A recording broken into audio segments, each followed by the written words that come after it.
Assalamualaikum warahmatullahi wabarakatuh. Berjumpa dengan saya lagi, Muji Santosa. Kita bertemu lagi membahas masalah pengadaan. Ya, tapi jangan lupa makan malam ya. Ini ada tahu ya 5, berapa nih? 6 ya, dengan cabenya yang besar sekali ini. Oke, mari kita bahas dulu lah pengadaan. Silakan ditanyakan ya. Baik Pak, saya ingin menanyakan tentang PPK nih Pak. Sejak Perpres 16 tahun 2018 itu kan kalau kita lihat peran PPK itu makin banyak.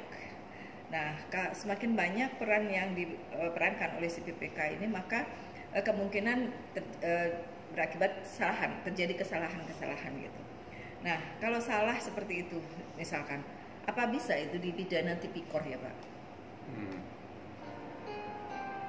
Ya, inilah yang menjadi keprihatinan kita semua. Kenapa suatu perbuatan administrasi yang kalau salah dikenakan sanksi pidana tipikor. Jadi harusnya orang itu dihukum karena serakah ya, bukan karena salah. Pesan saya, jangan lakukan keserakahan lah. Kalau terjadi kesalahan, segera lakukan perbaikan gitu ya. Baik, menurut Bapak, bagaimana ini supaya PPK bisa bekerja dengan baik? Ya, PPK itu harus kompeten. Ya, PPK harus kompeten, atau PPK didukung lah oleh staf, tim yang kompeten, atau konsultan yang profesional gitu ya. Oh, jadi PPK itu boleh Pak didukung atau disupport oleh tim atau staf gitu? Ya, jadi PPK itu dapat didukung oleh staf atau membentuk tim ya. Kalau perlu semua pekerjaan itu dibagi habis pada semua pegawai. Kalau punya pegawai staf yang ada ya, dibagi habis pada semua pegawai yang ada. Dalam hal pegawai tidak punya kompetensi atau sudah banyak kerjanya, maka dapat ditambah staf sebagai kontrak jasa lainnya. Ya, kita bisa mencari orang atau jadi staf kita lagi lah sebagai kontrak jasa lainnya, bukan sebagai tenaga honorer ya, bukan ya. Dapat juga dibentuk tim atau mencari konsultan yang profesional. Nah, kalau demikian Pak, tentang tim ini, apakah kalau kita bikin tim, mereka bisa dikasih honor?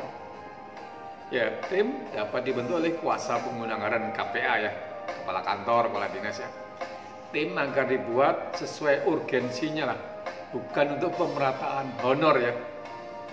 Nah, ini ada peraturan Menteri Keuangan ya, nomor 78 tahun 2019 tentang standar biaya masukan ya.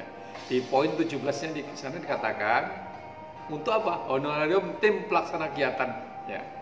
Tim ini dapat diberikan honorarium ya kalau memenuhi apa? Sebagai berikut. Mempunyai keluaran ya atau output yang jelas dan terukur. Bersifat koordinatif yang melibatkan instansi lain, bersifat temporer, pelaksananya perlu diprioritaskan, merupakan penerapan fungsi atau tugas tertentu yang dilakukan oleh pejabat negara atau pegawai di samping tugas pokoknya sehari-hari. Ini dilakukan secara selektif, efektif dan efisien. Selanjutnya silahkanlah dibaca ya tadi standar biaya masukan tadi. Kalau di sana dicontohkan ya, tim yang oleh KPA tadi dapat diberi honor secara bulanan, orang per bulan. Pengarah dapat 500.000 sebulan, tanggung jawab 450.000, ketua 400.000, wakil ketua 350, sekretaris 300.000, anggota 300.000. Jadi PPK perlu punya kemampuan untuk membuat usulan anggaran atau membuat revisi anggaran supaya tadi tim tadi dapat ada honornya. Oh begitu. Tapi Pak, sepertinya yang saya lihat itu yang Bapak sampaikan adalah untuk APBN. Nah kalau untuk Pemda bagaimana APBD? Ya, kalau untuk pemerintah daerah silakanlah, ada peraturan presiden yang terbaru ya, nomor berapa? 33 tahun 2020. Silakan ya, untuk pemerintah daerah. Demikian yang saya sampaikan. Semoga bermanfaat. Salam pengadaan.